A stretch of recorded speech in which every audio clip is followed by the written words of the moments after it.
अस्सलाम वालेकुम दोस्तों, ये ऐसा मुल्क है जहाँ घोड़े का गोश्त हलाल समझकर खाया जाता है। इस मुल्क की लड़कियों का दुनिया की खूबसूरत तरीन लड़कियों में शुमार होता है। वो मुल्क जहाँ की खूबसूरत लड़कियाँ जो रशिया में सप्लाई की जाती हैं। इस मुल्क में एक ऐसी झील है जो आधी मीठी और आधी कड़वी है। इस मुल्क का कल्चर, यहाँ की रंगीन ज़िंदगी, यहाँ की फहश तरीन लड़कियों की ज़िंदगी पाकिस्तानी कैसे जा सकते हैं और महीने का लाखों कैसे कमा सकते हैं, और वीज़ा इंफॉर्मेशन, कितना खर्चा, सब कुछ जानेंगे इस वीडियो में। दोस्तों, मैं बात कर रहा हूँ काज़िस्तान की। दोस्तों, आपने रूस, चीन और तुर्की के बारे में तो ज़रूर सुना होगा, मगर क्या आप जानते हैं कि दुनिया का सबसे बड़ा नवा मुल्क जिसकी सरजमीन पर तेल, गैस, सोना और यूरेनियम के ख़जाने हैं, और जहां का स्पेस सेंटर भी आज भी दुनिया के बड़े ममालिक में इस्तेमाल होता है। जी हाँ, ये ऐसा मुल्क है जो कभी सोवियत यूनियन के कब्ज़े में था, मगर आज वस्ती एशिया की सबसे ताकतवर माशियत बन चुका है। इस वीडियो में हम आपको काज़िस्तान की मुकम्मल तारीख, माशियत, अवाम, ख़वातीन, पाकिस्तानी और इंडियन कम्यूनिटी, वीज़ा शराइत, सियाहत के मकामात, नाइट लाइफ और सबसे अहम ये कि इसकी कामयाबी के राज बताने जा रहे हैं। दोस्तों, इस मुल्क का मुकम्मल नाम रिपब्लिक ऑफ काज़िस्तान है। दोस्तों, इस मुल्क में बोले जाने वाली ज़ुबान कागज़ी है, कौमी ज़ुबान है। इसके साथ यहाँ पे रशियन भी सरकारी ज़बान के तौर पर वसी पैमाने पर इस्तेमाल होती है। दोस्तों, इस मुल्क के दारुल हुकूमत की बात करें, इस मुल्क के दारुल हुकूमत का नाम अस्ताना है। इसके साथ साथ इस मुल्क के सैर व तफरीह के मुकामात की बात करें, इसमें चेरियन कैनियन है जिसे अमेरिकन ग्रैंड कैनियन जैसे मंजर से पेश किया जाता है। इसके साथ साथ पहाड़, झीलें, बाज़ार और नाइट लाइफ, इसके साथ साथ खूबसूरत लेक्स हैं। इसके साथ साथ दुनिया का मशहूर स्पेस सेंटर भी है। आइस रिंक्स भी इस मुल्क में पाई जाती हैं। दोस्तों, इस मुल्क की जीडीपी की बात करें, काज़िस्तान की माशियत ज़्यादातर तेल, गैस और मादनियत पर इन्हसार करती है। 2025 के अंदाजे के मुताबिक इस मुल्क की जीडीपी तकरीबन 250 बिलियन डॉलर है। वस्ती एशिया की सबसे बड़ी माशियत रखता है। दोस्तों, इस मुल्क में जॉब्स के मौक़ा की बात करें, सबसे ज़्यादा मौक़ा तेल और गैस इंडस्ट्री में है। इसके साथ साथ मादनियत, कानूनी, तामीरात, लॉजिस्टिक, ज़राअत, आईटी और बिजनेस सर्विसेज में जॉब्स के मौक़े होते हैं। बड़ी कंपनियों में ज़्यादातर रूसी या अंग्रेज़ी ज़ुबान जानने वाले प्रोफेशनल्स को तरजीह दी जाती है।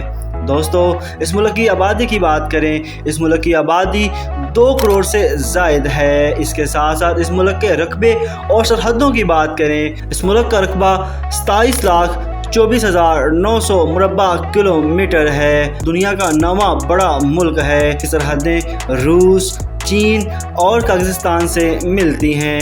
इसके साथ साथ अज़रबैजान और तुर्कमेनिस्तान से भी लगती हैं, और मगरब में समंदर का साहिल है। दोस्तों, इस मुल्क की करेंसी की बात करें, दोस्तों इस मुल्क की करेंसी कागिस्तानी तेंग है, जो कि एक पाकिस्तानी 0.52 और जबकि भारतीय 0.16 बनते हैं। दोस्तों, इस मुल्क में पाकिस्तानी और इंडियन कम्यूनिटी की बात करें, चंद सौ से लेकर हज़ारों तक ज़्यादातर बिजनेस या तलीम और मुलाजमत के लिए पाकिस्तानी आबाद हैं। इसके साथ साथ अगर इंडियन की बात करें, चंद हज़ार के करीब हैं, जो कि तकरीबन 2000 के करीब इंडियन यहाँ पर आबाद हैं, जो कि मेडिकल और इंजीनियरिंग फील्ड्स में काम कर रहे हैं। दोस्तों, इसके साथ साथ इस मुल्क की फूड स्ट्रीट की बात करें, इस मुल्क के लोग ज़्यादातर गोश्त और नूडल्स की डिश जो कि बहुत शौक से खाते हैं। इसके साथ साथ शोरबे को भी बहुत पसंद करते हैं। इसकी फूड मार्केट्स में अस्ताना और आलमेडी रेस्टोरेंट्स बहुत मशहूर हैं। इसके साथ साथ रूसी और वस्ती एशियाई खानों का मिलाप यहाँ पर मिलता है। दोस्तों, इसके साथ साथ इस मुल्क की नाइट लाइफ की बात करें, अलमाती और अस्ताना में नाइट लाइफ काफ़ी मशहूर हैं। दोस्तों, ये इस मुल्क के मशहूर तरीन शहर हैं। इनमें क्लब्स, बार्स, कैफ़े सरेआम मिलते हैं। कानून के तहत अल्कोहल यहाँ पर फ़रोख्त होती है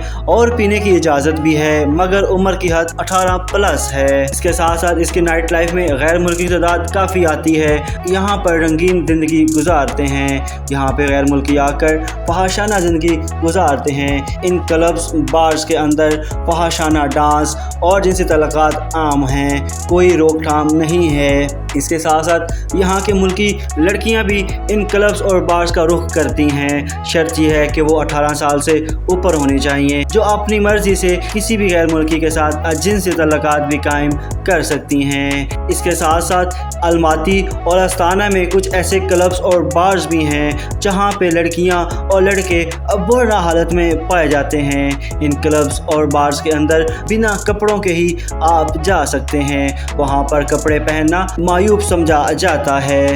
इन क्लब्स के अंदर लड़कियाँ और लड़के बुरा हालत में डांस और जिनसी तल्लुकात कायम करते हैं और इसके साथ साथ वहाँ पर शराब को पानी की तरह इस्तेमाल किया जाता है। इसके साथ साथ यहाँ की लड़कियाँ गैर मुल्कियों के साथ जिनसी तल्लुकात कायम करके बच्चे भी पैदा करती हैं। इसके साथ साथ इस मुल्क की सबसे अहम पैदावार की बात करें, सबसे बड़ी पैदावार तेल और गैस है। दीगर अहम मसनूआत यूरेनियम, सोना, तांबा, कोला, यही शोबे पाकिस्तान की मशीयत की बुनियाद हैं। इसके साथ साथ इस मुल्क के सलाना टूरिस्ट की बात करें, इस मुल्क में हर साल लाखों से आते हैं। एक रिपोर्ट के मुताबिक इस मुल्क में तकरीबन 10 लाख से ज़ायद सयाह इस मुल्क का रुख करते हैं, जिनमें ज़्यादातर सयाह रूस, चीन, तुर्की और यूरोप से आते हैं। दोस्तों, इस मुल्क के मज़हब की बात करें, यहाँ पर इस्लाम ज़्यादातर सुन्नी मुसलमान जो कि 60 से 70% है। इसके बाद ईसाईयत भी आ जाती है और बाकी यहूदी, बुद्ध मत और गैर मजहबी लोग भी आबाद हैं। इस मुल्क में ख़वातीन और गैर मुल्कियों के क़वानीन की बात करें, दोस्तों ख़वातीन को तालीम, मुलाजमत और वोट देने का हक़ है, कानूनी मसावत, मगर कुछ माशरती फ़र्क पाया जाता है। इसके साथ साथ यहाँ के गैर मुल्की क़वानीन की बात करें, वीज़ा क़वानीन सख्त हैं, गैर कानूनी क़याम पर भारी जुर्माने या डिपोर्ट किया जा सकता है, कानून शिकनी करने पर सख्त सज़ाएँ दी जाती हैं। इसके साथ साथ यहाँ के लोग गधे का गोश्त सरेआम खाते हैं। आपको क्लब्स, होटल्स, रेस्टोरेंट्स में गधे का गोश्त सरेआम मिलता है, क्योंकि यहाँ के मुल्की खुश होकर गधे का गोश्त खाते हैं। उनका मानना है गोश्त को खाने से उनके अंदर तवानाई ज़्यादा आती है और ज़्यादा देर तक वो काम और लंबा जी सकते हैं। पाकिस्तानी वीज़ा शराइत की बात करें, पाकिस्तानियों के लिए वीज़ा दरकार होता है। पासपोर्ट कम अज़ कम 6 माह की मियाद होना चाहिए। होटल बुकिंग या दावती ख़त या बैंक स्टेटमेंट लाजमी होने चाहिए। इसके साथ साथ अगर इंडियन की बात करें, मुख्तसर क़याम के लिए कभी कभार वीज़ा फ्री या ई वीज़ा सहूलत होती है। तवील क़याम और वर्क वीज़ा के लिए वीज़ा दरकार है। दोस्तों, इस मुल्क की तारीख़ और आज़ादी की बात करें, सदियों तक खाना बदोश कबाइल और तुर्क मंगोल असरात, 18वीं सदी में रूसी सल्तनत का कब्ज़ा हुआ, फिर 1920 के बाद सोवियत यूनियन का हिस्सा रहा। 16 दिसंबर 1991 को पाकिस्तान ने आज़ादी हासिल की, जो कि रिपब्लिक ऑफ पाकिस्तान वजूद में आया। तो दोस्तों, ये थी इस मुल्क की ताज़ा तरीन सूरत हाल। अगर आपको मेरी वीडियो पसंद आई हो तो इसको लाइक करें, शेयर करें, कमेंट करें और इसके साथ साथ मेरे चैनल को भी लाजमी सब्सक्राइब करें। तो मिलते हैं किसी और वीडियो में, तब तक के लिए इजाज़त दीजिए। अल्लाह हाफिज़।